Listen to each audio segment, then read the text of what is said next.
안녕하세요, 다니쌤입니다. 자, 오늘 제가 말씀드릴 주제는 바로 이것입니다. 전원주택 사는 걸 포기하는 이유 9가지입니다.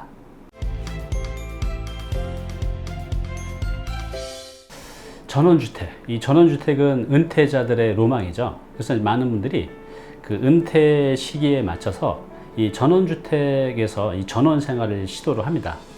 근데 의외로 이제 많은 분들이 그 전원 생활을 한 1년, 2년 하시다가 다시 이제 도시로 돌아오는 경우가 굉장히 많이 있습니다. 제가 상담하시는 분들이 대부분 이제 40, 50대 분들인데요. 실제로 이렇게 상담해보면 전원주택에 사시다가 나오시는 분들을 굉장히 많이 만나게 됩니다. 그래서 제가 이제 여쭤봤죠. 왜 이렇게 나오시게 되는지. 자, 오늘은 그래서 제가 실제로 전원주택에 살면서 그 불편함을 느끼면서 나오신 분들에 대한 얘기를 이제 모아봤습니다. 이제 총 9가지인데요. 지금 혹시 이 전원주택에 사는 거를 생각하고 계신 분들은 실제로 경험자들의 얘기니까 전원주택에 사시는 것들을 다시 한번 생각해 보셨으면 합니다. 네, 그럼 지금부터 실제로 살아봤던 분들, 이 전원주택 사는 거를 살다가 포기하는 이유 9가지에 대해서 말씀을 드릴 텐데요. 그 첫 번째입니다. 바로 이제 보완 방법 문제예요. 아무래도 그 전원주택에 사는 게 아파트하고 달라서 보완하고 방법이 취약할 수밖에 없죠. 그래서 이제 뭐 여기 보니 귀신이라고 하는데 이런 분들 있어요. 안 해보니 이 전원주택에 살면 이제 소리가 여기저기 많이 나잖아요. 밤에 혼자 있으면 굉장히 무섭다고 해요. 막 잠을 못 잘 정도로. 그리고 이제 이 도둑, 그리고 이제 여름에도 이렇게 창문을 제대로 못 열고 자는 그런 불편함도 있고. 그래서 이 가장 많이 나오는 얘기 중에 하나가 바로 이 보완 방법 문제입니다. 자, 두 번째는 뭐냐면 냉난방 문제예요. 이 전원주택의 공간이 크잖아요. 이제 그러다 보니 아파트하고 달라서 이 도시가스를 쓰는 것도 아니기 때문에 겨울에는 난방비, 그 다음에 여름에는 냉방비가 의외로 많이 들어가기 때문에 이거에 대한 부담도 굉장히 크다고 하네요. 자, 그리고 세 번째입니다. 이건 특히 이제 여성들이 아주 그냥 끔찍하게 싫어하시는데 이 곤충 벌레 문제예요. 거미 정도야 우리 감당이 되는데 이 진해들도 많이 있거든요. 이런 시골 마을 살면. 근데 그러니까 진해나 개미, 거미 이런 것들 이 정도는 또 감당이 되는데 가끔 이제 뱀이나 쥐를 만나면요 완전히 기절초풍을 합니다. 그러니까 처음에 이런 거를 생각 안 하시고 갔다가 아무래도 이 전원주택에 살면서 이런 것들을 자주 접하게 되는데 그럴 때마다 기절초풍을 하죠. 근데 이런 것 때문에 나오신 분들도 많이 있다고 하네요. 자, 네 번째입니다. 네 번째는 이제 생활 편의시설에 대한 문제.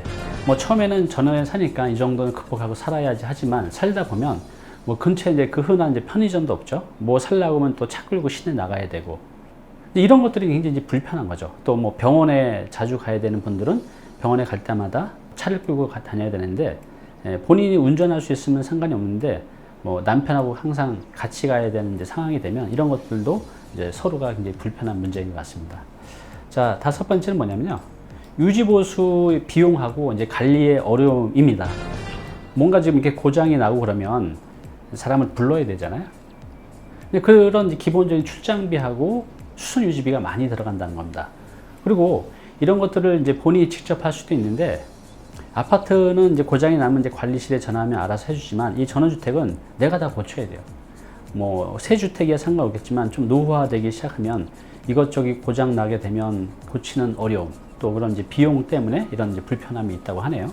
자, 여섯 번째는 뭐냐면요. 시내 왕래하는 문제입니다. 뭐 전원주택 산다고 그 집에서만 사는 건 아니잖아요. 시내로 좀 왔다 갔다 해야 되는데 차가 있으면 상관이 없는데 차가 없으면 이런 것들 이제 불편한 것들 중에 이제 하나라고 합니다. 자, 일곱 번째는 이제 투자 가치입니다. 물론 이제 전원주택에 사신 분들이 뭐 투자를 생각해서 들어가서 사는 건 아니지만 요즘같이 이 아파트 올라가는 것들을 이렇게 보게 되면 자신은 5년 전에 들어와서 가격이 그대로인데 친구들은 내가 살던 그 아파트는 막 가격이 3억, 4억, 5억 이렇게 올라가는 걸 보면 상대적인 이제 박탈감이 느끼나 봐요. 그래서 요즘에 이제 노후에 대해서는 이제 투자에 대해서도 많이 생각하다 보니 이런 것 때문에도 다시 들어오신 분도 있다고 하나요. 자, 그리고 이제 여덟 번째는 학교 교육 문제. 뭐 아이들이 다 큰 아이들은 그것은 상관이 없겠지만 아직 아이들이 중고등학교를 다니고 있는 데들은 이제 부모들이 처음에는 애들을 매일 이제 학교에 태워다 주고 이런 것들을 생각하고 전원주택에 들어갔는데 애들도 불편하고 부모님도 불편한 거죠. 그래서 아직 아이들이 다 크지 않는 분들은 이 전원주택 사는 게 이런 부분들이 굉장히 불편한 것들 중에 하나라고 합니다. 단지 9번째는 이제 뭐냐면요. 바로 이제 외로움하고 고독감이죠.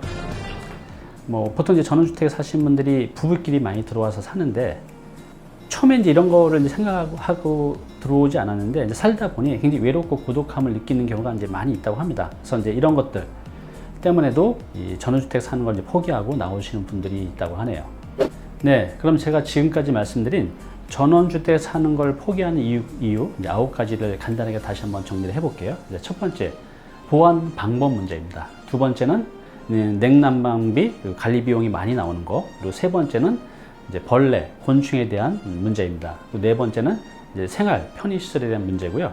다섯 번째는 유지 보수 비용 및 관리의 불편함에 대한 문제고요. 그 다음에 여섯 번째는 시내를 왔다 갔다 왕래하는 문제. 그 다음에 이제 일곱 번째는 투자 가치에 대한 문제.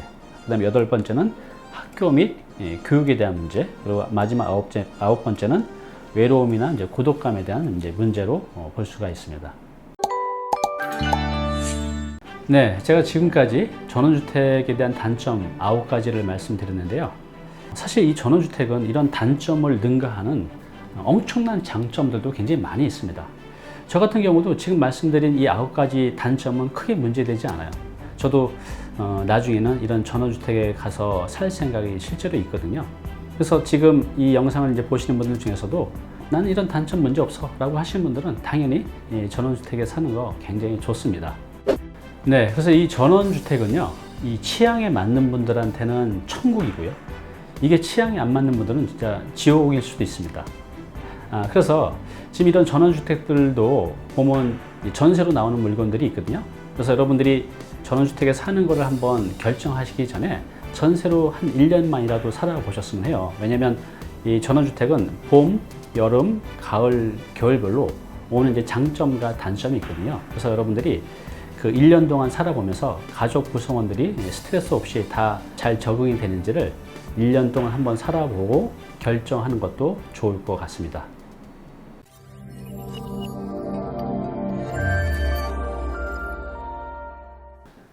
네, 오늘 정보 도움이 좀 되셨나요?